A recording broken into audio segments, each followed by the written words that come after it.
حضرت یوسف علیہ السلام کو کنویں میں پھینکنے کے بعد ان کے بھائی واپس جا رہے ہیں، یہ سوچ کر اگر یہی کنویں میں انتقال ہو گیا تو بھی ٹھیک ہے، ہمارا راستہ صاف ہو گیا، ورنہ کوئی قافلہ گزرے گا اور اگر دیکھ بھی لے گا تو اسے لے جائے گا، اپنے پاس غلام بنا کر رکھ لے گا، ہمارا معاملہ تو پھر بھی حل ہو گیا۔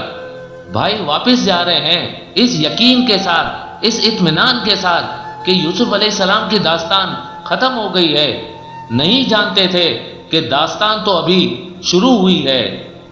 یہاں تک کہ رب جلیل نے جبرائیل کو حکم دیا کہ میرے بندے یوسف کو کنویں کی گہرائی میں جانے سے پہلے اپنے پروں میں لے لو۔ حکم کی تعمیل ہوئی، حضرت جبریل نے پلک جھپکنے سے پہلے یوسف علیہ السلام کو اپنے پروں میں اٹھا لیا۔ حضرت جبریل علیہ السلام نے ان کو کنویں کی تہہ میں پڑے پتھر پر لٹا دیا۔ یوسف علیہ السلام کی آنکھیں کھلی، جبریل امین کو اپنے پاس پایا۔ جبریل امین نے کہا، میں رب العالمین کے حکم سے آپ کی حفاظت کے لیے حاضر ہوا ہوں، اور خداوند کریم فرما رہا ہے، اے یوسف مطمئن رہیے، ہم آپ کو ضرور سلطنت عطا کریں گے۔ حضرت جبرائیل علیہ السلام نے یہ پیغام دیا اور چلے گئے۔ وہاں وہ بھائی جو جا رہے تھے انہوں نے یوسف علیہ السلام کے کرتے پر ایک دمبے کا خون لگا لیا۔ ان کو لگتا تھا کہ یہ جو خون ہے والد محترم کو مطمئن کرنے کے لیے کافی ہوگا۔ سارے بھائی حضرت یوسف علیہ السلام کو کنویں میں ڈالنے کے بعد گھر پہنچتے ہیں۔ حضرت یعقوب علیہ السلام ان کے منتظر ہیں۔ گھر پہنچ کر حضرت یوسف علیہ السلام کے بھائیوں نے اپنے والد گرامی حضرت یعقوب علیہ السلام کو بتایا، کہا بابا جان غضب ہو گیا، برباد ہو گئے، ایک عجیب و غریب ماجرا ہو گیا، مصیبت ہو گئی۔ کیا ہوا بابا جان؟ ہمیں افسوس ہے، بہت دکھ ہوا۔ کیا ہوا؟ کس بات پر؟ بابا جان ہم تو دوڑ میں مشغول تھے، ہم نے یوسف کو سامان کی حفاظت کے لیے وہاں چھوڑا تھا، اچانک ایک بھیڑیا آیا اور یوسف کو کھا گیا۔ اور ساتھ ہی بھائیوں نے اپنے طور پر ثبوت پیش کرنے کے لیے یعقوب علیہ السلام کو یوسف علیہ السلام کا وہ کرتا دکھا دیا جس پر انہوں نے جانور کا خون لگایا تھا۔ یعقوب علیہ السلام نے بات غور سے سنی اور سنتے ہی کمال یقین سے کہا کہ غلط کہہ رہے ہو تم، یوسف کو بھیڑیے نے نہیں کھایا، تم سب نے اپنے بچاؤ کے لیے تدبیر گھڑی ہے۔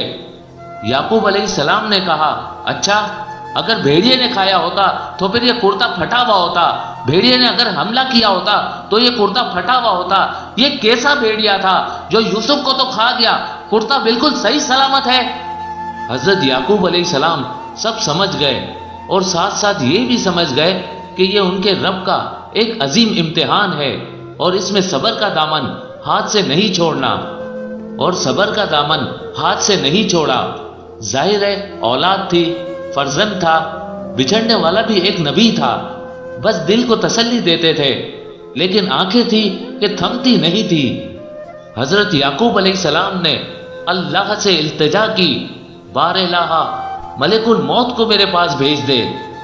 ملک الموت آیا، آپ نے اس سے دریافت کیا، کیا تو نے میرے یوسف کی روح قبض کی ہے؟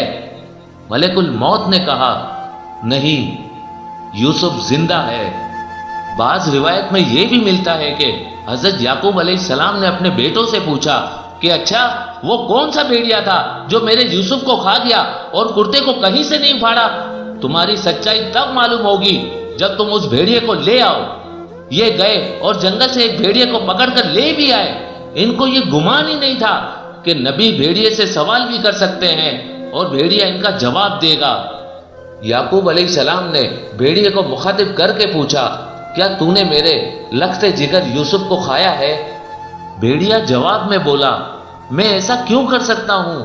ہم پر انبیاء کا گوشت حرام ہے۔ اے اللہ کے نبی، میں تو آپ کے ریوڑ میں ایک دمبے یا بکری کے قریب بھی نہیں جا سکتا، آپ کے فرزند کو کیسے کھا سکتا ہوں؟ پھر وہ بھیڑیا برادران یوسف کی طرف متوجہ ہوا اور اس سے پوچھا، کیا تم نے مجھے کھاتے ہوئے دیکھا ہے؟ انہوں نے کہا، ہم نے نہیں دیکھا، لیکن یہ ہمیں معلوم ہے کہ ان کو تم نے ہی کھایا ہے۔ اس وقت جنگل میں تم پھر رہے تھے، اس لیے ہم نے سوچا تم نے ہی کھایا ہوگا۔ بعض روایت میں یہ بھی آتا ہے کہ بھیڑیے نے کہا، اللہ کے نبی، میں مصر کا رہنے والا ہوں، صنعا جانے کے ارادے سے نکلا تھا، یہ لوگ مجھے پکڑ کر یہاں لے آئے ہیں اور مجھ پر ایک نبی کے قتل کا الزام لگا دیا ہے۔ حضرت یعقوب علیہ السلام نے فرمایا، میں سب جانتا ہوں، میں جانتا ہوں کہ تو بالکل بے خطا ہے۔ اور اس کے بعد حضرت یعقوب نے اس سے پوچھا کہ اتنے طویل سفر کے لیے کیوں نکلا ہے؟ وہ بولا کہ میرا ایک بھائی صنعاء میں رہتا ہے، میں اس سے ملنے کی غرض سے سفر پر نکلا ہوں۔